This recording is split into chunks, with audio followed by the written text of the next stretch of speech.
Lancement officiel du nouveau passeport congolais à Kinshasa par le président de la République démocratique du Congo, Félix Antoine Tshisekedi, au cours d'une cérémonie qui s'est déroulée à l'Institut national des arts, INA en sigle.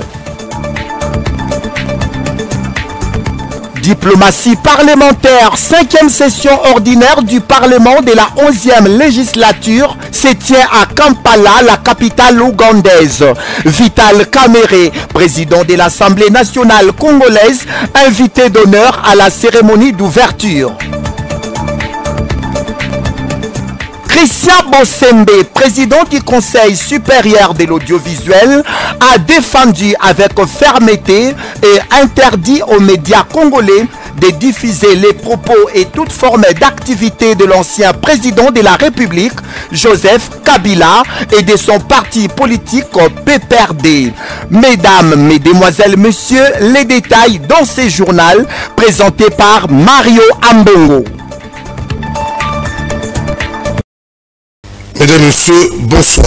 Reçu par le chef de l'État, l'opposant Martin Fayulu propose la création du compte de la patrie autour du président Félix Antoine Tshisekedi. Suivez ces éléments avec Jules Boulemi. 72 heures après avoir formulé publiquement sa demande de rencontrer le président de la République, l'opposant Martin Fayulu Madidi a été reçu ce jeudi au Palais de la Nation par Félix Antoine Tshisekedi Tshilombo. Le président du parti SID est arrivé au bureau officiel du chef de l'État à 16h40. Visiblement détendu et tout sourire, l'ancien candidat à la présidentielle de 2023 a monté le marche du Palais de la Nation jusque dans les salons des ambassadeurs. Le président de la République Félix Tshisekedi et l'opposant Martin Fayulu ont échangé des chaleureuses accolades. Pour cette rencontre, le leader de l'ESID et le patron de la plateforme Lamouka étaient accompagnés de ses collaborateurs les plus proches, à savoir Devos Kitoko, Prince Mpenge, Alex Dende dit Lexus Légal et Madame Chantal Moboni. À l'issue de près de 2 heures d'entrevue, l'opposant Martin Fayulu s'est exprimé devant la presse en ces termes. Nous n'avons pas 36 solutions. Nous devons créer un camp de la patrie. Donc les gens qui luttent pour leur pays. Et donc pour cela, avec toutes ces crises que nous avons, crise sécuritaire, crise sociale, crise politique, la solution c'est un dialogue. Donc je lui ai demandé de tout faire pour rencontrer les évêques de la Cinco et les pasteurs de l'ECC pour discuter afin de voir ce pacte social qu'il propose, comment est-ce que nous pouvons le mettre en avant. Donc il m'a compris et il va donner sa réponse très rapidement. Vous parlez du camp de la patrie, et si la patrie exigeait que vous soyez vous-même un acteur, vous êtes prêt aujourd'hui à rejoindre les institutions pour qu'ensemble vous puissiez justement cogiter pour trouver des solutions? Ce point-là n'a pas fait l'objet de nos discussions. Le président de la République, Félix Antoine Tshisekedi, était à l'INA, l'Institut national des arts de la ville province de Kinshasa. Il a procédé au lancement officiel du nouveau passeport congolais, un document présenté comme très bien sécurisé et conforme aux standards internationaux. L'événement s'est déroulé au sein de l'enceinte du Centre culturel artistique pour l'Afrique centrale. Suivez cet élément. Du fond et de la forme, c'est un document complètement amélioré avec la technologie la plus avancée du domaine. Le premier citoyen du pays est aussi le premier à obtenir ce nouveau passeport. Quelques dizaines de minutes plus tôt, le président de la République, Félix Antoine Tshisekedi Tshilombo, arrive au centre d'accueil de l'Institut national des arts pour parachever cette réforme qui place la RDC sur l'autoroute de la modernisation de ses services consulaires et la sécurisation des documents de voyage. Accueilli par la ministre d'État, ministre des Affaires étrangères, coopération internationale et francophonie, Thérèse Kayikwamba, le chef de l'État, respectant la procédure, a franchi toutes les étapes de l'enregistrement à l'obtention du document d'identité. Produit par la firme allemande Dermalog, ce nouveau passeport répond aux exigences de l'Organisation de l'aviation civile internationale et intègre des technologies avancées pour lutter contre la fraude. Avec ses 38 pages de données en polycarbonate et un micropuce permettant d'identifier et de localiser des objets et des personnes sans contact, le nouveau passeport est nettement meilleur que l'ancien. Son coût, fixé à 75 $ américains, payable auprès d'une agence de la banque Equity BCDC ou en ligne sur le site officiel de demande de passeport, est une réponse à une difficulté sociale du quotidien et une garantie du renforcement de l'efficacité administrative ainsi que la bonne gouvernance des piliers de la vision du chef de l'État. Tous les récurrents dont les demandes de passeport sont en cours seront automatiquement pris en charge pour bénéficier du nouveau passeport biométrique. Les détenteurs du passeport actuel pourront continuer de les utiliser jusqu'à la date d'expiration avec une coexistence des deux documents jusqu'en 2030.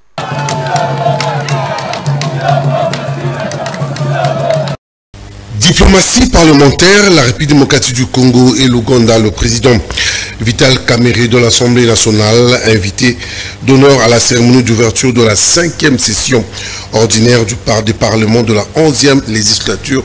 Nous sommes à Kampala, en Ouganda, sur cet élément de Jules Blembi. Arrivé à Kampala dans la matinée, le président Vital Kamerhe a représenté la RDC, accompagné d'une délégation de députés nationaux congolais, dont la questeur adjointe Grace Neema. Ouvrant la cérémonie, la présidente du Parlement ougandais Anita Annette Among a peint un tableau élogieux du bilan de cette 11e législature, dont le mandat se termine au cours de l'année 2025. Une occasion pour Anita Annette Among de remercier les députés nationaux grâce à qui ce travail acharné a été possible. Le moment fort de cette cérémonie a été marqué par les discours du président Yoweri Kaguta Museveni devant les élus nationaux, conformément à l'article 101 de la Constitution et à l'article 10 du règlement intérieur du Parlement ougandais qui consacre cette cérémonie à l'audition du discours du chef de l'État une fois l'an. Le président ougandais a prononcé un long discours axé essentiellement sur les prouesses économiques réalisées par son pays au cours de ces 5 dernières années, traduites par une augmentation du PIB à une hauteur de 100% et le doublement du revenu par habitant, ainsi qu'une croissance économique positive découlant essentiellement l'accélération de l'industrialisation, de l'augmentation des exportations et du volume d'échanges avec le pays de la sous-région, ainsi que l'augmentation des investissements publics et privés dans différents secteurs économiques. Ce moment solennel a été marqué par le lancement du plan national de développement de l'Ouganda, feuille de route stratégique pour les 5 prochaines années. La présence du président Vital Kamerhe à cette cérémonie solennelle à Kampala, dans cette situation de crise sécuritaire à l'est de la RDC, est un message fort du rôle que joue la diplomatie parlementaire pour rompre les barrières institutionnelles à la base du conflit et des guerres dans la sous-région, afin de promouvoir la diplomatie traditionnelle et une coopération plus étroite avec les États voisins, dont l'Ouganda. L'aménagement du territoire et optimisation de l'utilisation des espaces et des ressources naturelles ici en République démocratique du Congo, examiné et jugé recevable par les députés et les sénateurs au niveau de la plénière. Je vous laisse suivre. Suivez. Sous la direction de l'honorable président du Sénat, Jean-Michel Samaloukonde, ce jeudi 5 juin 2025, l'Assemblée plénière de la Chambre haute du Parlement a procédé à l'examen des 2 projets de loi qui ont tous les 2 été jugés recevables. Le premier projet relatif à l'aménagement du territoire a pour objectif d'optimiser l'utilisation des espaces et des ressources naturelles en RDC. Dans le débat relatif, les sénateurs ont souligné la nécessité d'une gestion équilibrée des terres afin de favoriser un développement harmonieux entre les zones urbaines et rurales. La seconde proposition de loi cadre initiée par le sénateur Célestin Vunabandi porte sur la stabilité et le développement des milieux ruraux.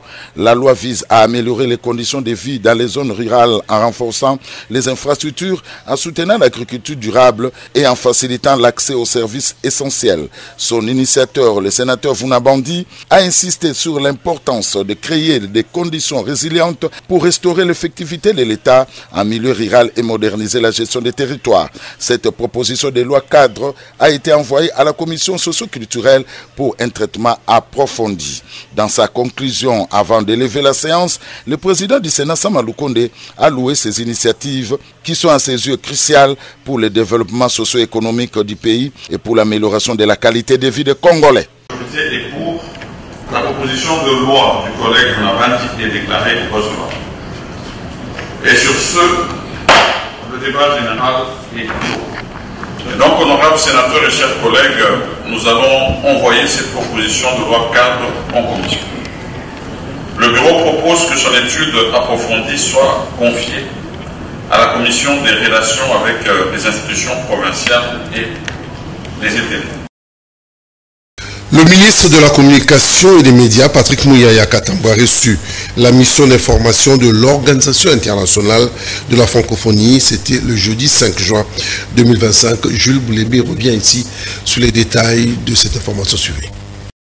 Accompagné par la ministre déléguée chargée de la coopération internationale et de la francophonie, Bestine Kazadidi Tabala, cette délégation chapeautée par Myriel Berset-Cohen, représentante personnelle de la présidente de la Confédération suisse au CPF, est venue dans le cadre de l'appui à l'initiative de médiation régionale en cours pour résoudre la crise dans l'est de la RDC. Je suis venue lui présenter la délégation que le chef d'État et de gouvernement des 93 pays de la francophonie a souhaité envoyer au Congo, RDC, pour s'informer directement auprès des autorités ainsi que des associations de la société civile de la situation dans le pays, de la situation dans l'Est du Congo et aussi de parler du renforcement de la coopération entre la francophonie, dont le Congo est le plus grand membre, avec le plus de locuteurs francophones, et l'organisation, et de voir que peut faire la francophonie pour renforcer cette coopération, ces échanges, pour soutenir la voie que les autorités du pays ont choisie vers la paix, pour que la population tellement durement éprouvée, on a pu l'entendre ces derniers jours ici, pour que la population dans l'Est du pays puisse retrouver la paix. Le ministre Patrick Mouyaya a salué cette initiative de cette branche, l'Organisation internationale de la francophonie, et compte sur elle pour que le Rwanda soit réellement condamné, car le temps des sanctions est révolu. Il convient de souligner que la venue de cette mission d'information constitue une victoire diplomatique de la RDC au sein de l'OIF et dans l'espace francophone sous la vision du président de la République. En effet, depuis près de 3 ans, la ministre déléguée en charge de la coopération internationale et de la francophonie mène auprès des instances de l'OIF un plaidoyer en faveur du retour de la paix et du respect de la souveraineté et de l'intégrité territoriale de la République démocratique du Congo. Le ministre des ITP, Alexis Guizao, avait mis autour d'une table les responsables des services qui travaillent pour la mise en œuvre du programme des travaux d'urgence dans la ville-province de Kinshasa. L'objectif est collaborer pour l'avancement rapide de ces chantiers qui d'ailleurs sont déjà financés par le Trésor public. Lydie Louvoladio revient ici sur ce reportage. Pour rendre fluide la circulation à Kinshasa, des travaux de réhabilitation de quelques avenues ont été lancés le samedi 24 mai 2025 par le ministre d'État, ministre des Infrastructures et Travaux publics. C'est dans le cadre du programme des travaux d'urgence et de curage initié par le gouvernement congolais et financé à hauteur de 41 millions de dollars américains. Et pour faire le suivi de ce programme qui s'inscrit dans la vision du chef de l'État, Félix Tshisekedi, de désengorger Kinshasa et de résoudre la problématique des embouteillages dans la capitale congolaise consécutive au déficit des voiries, Alexis Guissaro-Mouvouni a réuni autour de lui tous les acteurs impliqués dans ce programme qui vise à améliorer la mobilité urbaine.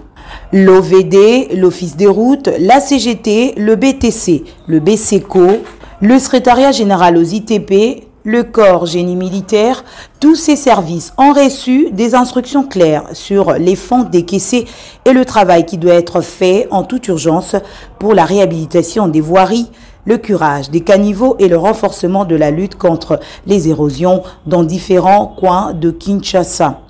Il sera question de capitaliser pendant cette saison sèche, a martelé le patron des infrastructures congolaises. L'OVD va donc s'employer au réseau d'assainissement et à quelques travaux des voiries endommagées, pour la plupart par le dysfonctionnement des collecteurs d'eau. La CGT se focalise quant à elle notamment sur l'avenue du tourisme dans la commune de Ngaliema où les travaux de réhabilitation avancent déjà avec l'appui du génie militaire.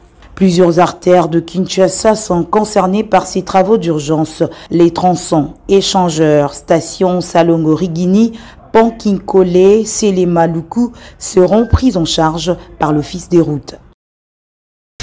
Lors d'un point de presse organisé le jeudi 5 juin au siège du Conseil supérieur de l'audiovisuel de la communication à Kinshasa, le président Christian Bossembe a défendu avec fermeté la décision controversée d'interdire temporairement aux médias congolais de relayer les propos ou activités de l'ancien président, l'actuel rebelle Joseph Kabila. Suivez. Accusé par certains défenseurs de liberté publique de restreindre la liberté de la presse et de violer la Constitution, le président du CESAC a opposé un refus net à ces critiques.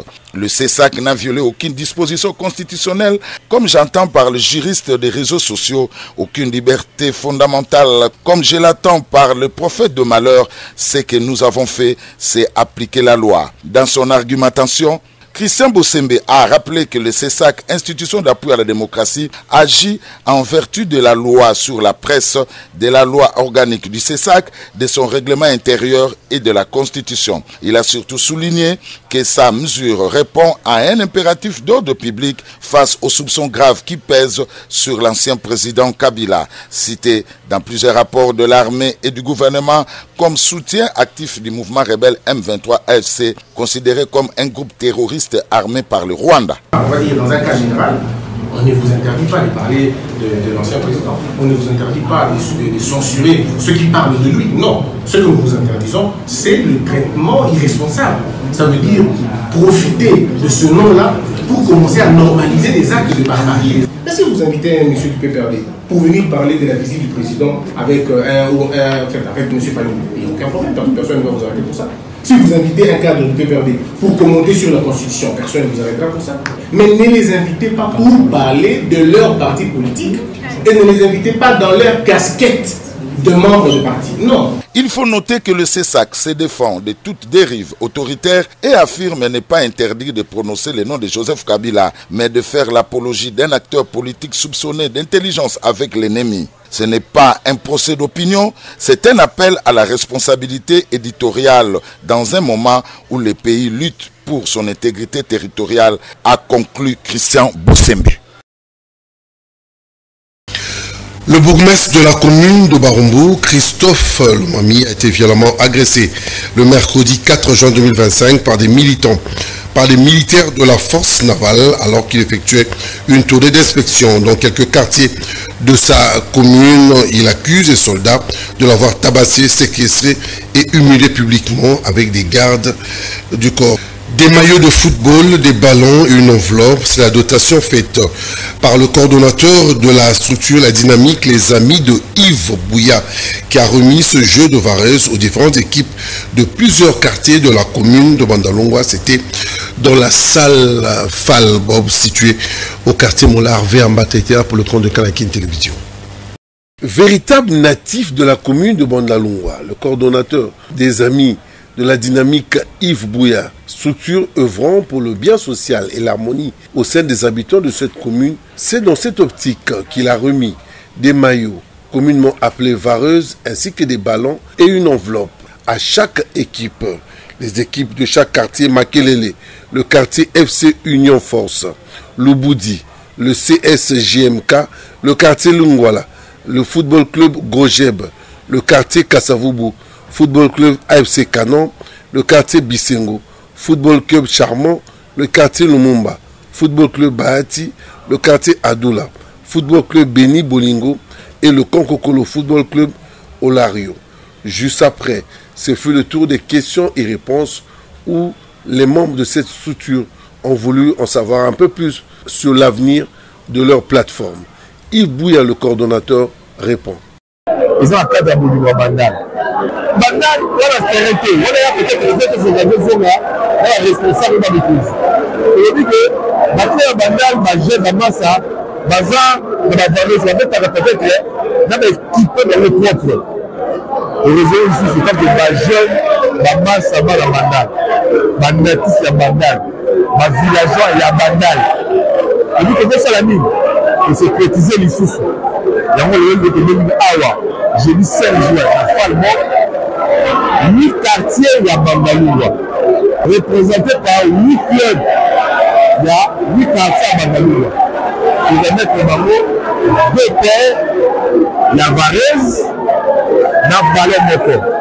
Nous, il va s'organiser. Peut-être que jour les autres la bango pour l'activité ici. À son actif, la structure, la dynamique, les amis de Yves Bouya comptent déjà plusieurs réalisations, surtout dans le domaine de l'assainissement. Cette structure, coordonnée par Yves Bouya, compte apporter un vent nouveau dans la commune de Bandalungwa. À 48 heures de la TENASOP, les élèves de la 8e année se préparent déjà. Plus de 4 écoles ont été passées au peine fin par les reporters de Kanakin Télévision pour en savoir un peu plus sur ces examens qui commencent déjà le 9 juin dans la ville province de Kinshasa. Choumi Kassama pour les détails. Le lundi 9 juin, le test national de sélection et d'orientation scolaire et professionnelle en République démocratique du Congo va débuter. Déjà, dans quelques écoles de Kinshasa, les élèves se préparent. Le TENASOP concerne les élèves de la 8e. La réaction d'un des enseignants. C'est depuis le mois de février que nous travaillons. Nous sommes organisés avec les parents. Notre but, c'est que parmi nos élèves, il y ait un lauréat dans la République.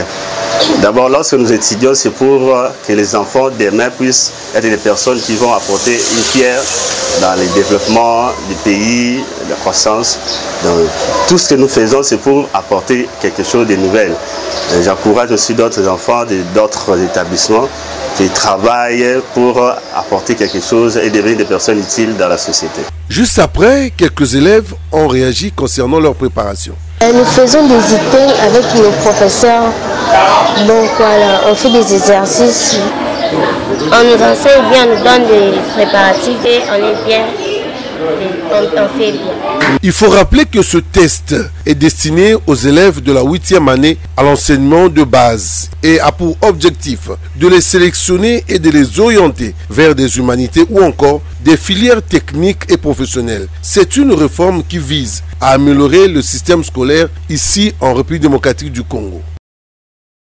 Au cours d'une récente parade organisée à Kinshasa pour différentes garnisons de la ville, le colonel Bessine Momessa, le commandant intérimaire du bataillon PEM ville-province de Kinshasa, a sensibilisé les militaires aux règles faisant l'objet de l'opération Tosa Mibeko visant à garantir la sécurité de la ville et à promouvoir la paix dans les différentes communes. Jacques Bosseketa et Joël Pembele pour le reportage suivi.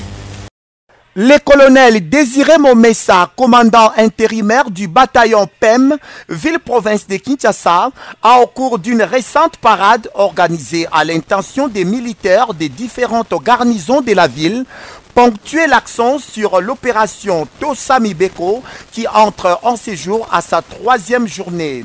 Cette opération lancée vise à renforcer la sécurité dans la province de Kinshasa pour l'instauration d'une paix durable consiste à renforcer la patrouille à travers les différentes communes conformément aux ordres qui émanent de la haute hiérarchie nationale. Opération Otobengi Tosa Mibeko.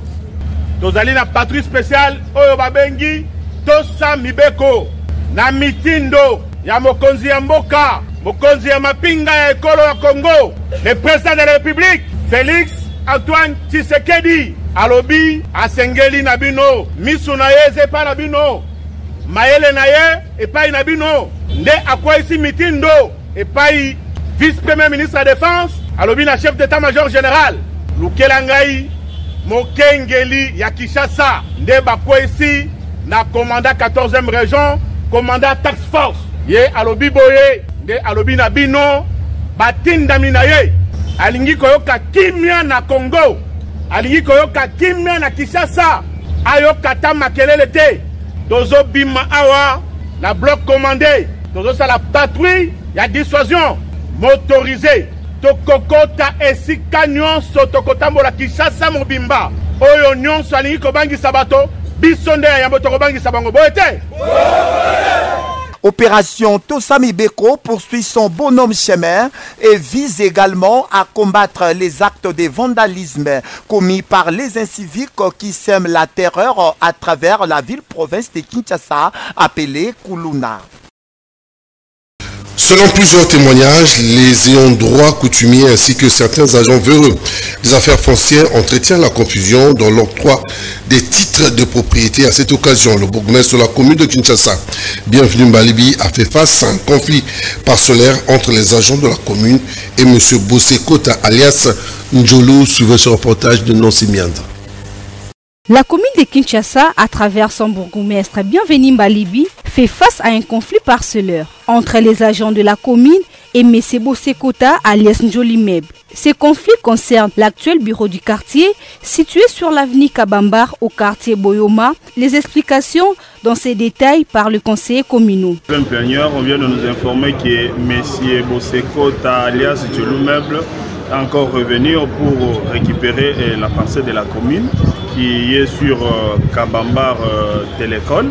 Donc lorsqu'on nous a informé, on a eu les centres le lieu, on a trouvé le monsieur sur place, on lui a amené ici parce qu'il y a des questions qu'on va lui poser pour en savoir un peu plus. C'est juste ça. Mais je profite aussi pour dire d'autres choses parce que ce n'est même pas toujours parcelle qui est sur le quartier Boyoma. Il y a encore le Duma 100 que le monsieur... je ne s'appelle, il était ancien, M. Mbokoso, là il y a aussi l'ancien président des ministres provincial des transports, là il y a aussi à récupérer. Donc le dossier est toujours en cours, on est en train de suivre là. On en sont déjà à l'appel maintenant parce que demain nous irons au grand marché pour stopper ces gens-là. Parce que nous rappelons que la loi organique dans son article 50.8 nous donne le plein pouvoir d'avoir la même mise sur le marché communal.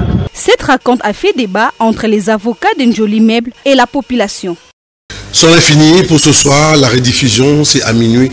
Et puis demain à 7 h, toujours sur votre chaîne, Kalakin, la télé-vérité. Allez, moi je vous dis bye bye. Prenez bien soin de vous.